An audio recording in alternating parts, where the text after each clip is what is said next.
So, yeah, this week's readings were really helpful for me. As most of you know, all of you know, I've been somewhat reluctant to jump into the quantitative side of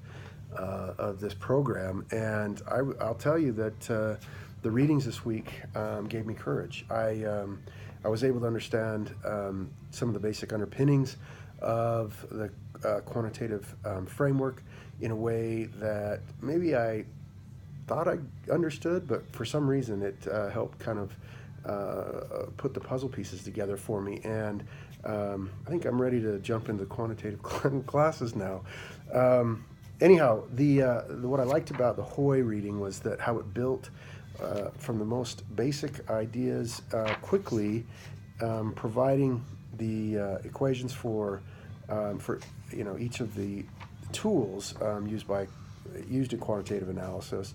and for some reason those were they Hoy was able to kind of build on one concept to the next in such a way that I was able to understand it, and it actually made the reading in the Freakonomics book way more interesting. I had read that book 10 years ago, probably, and loved it at the time, but the idea that I kind of understood this quantitative framework I was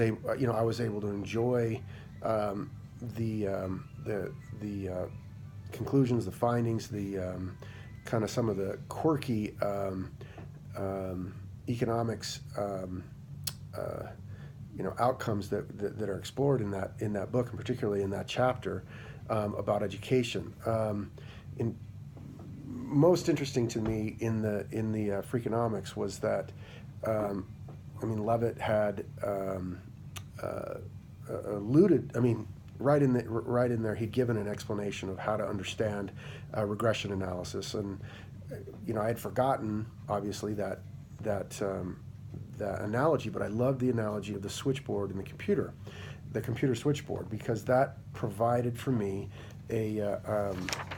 useful analogy to be able to understand the complex idea of of multiple regression and regression analysis, and by so doing, it helped me to kind of get excited about this idea that while education is so complex, and there are so many variables in education, as we've talked about in past weeks, the idea of using these quantitative tools like regression analysis allows us to be able to make comparisons and draw conclusions, correlations regarding the key elements that could lead to success in education. That ability to be able to break down data the way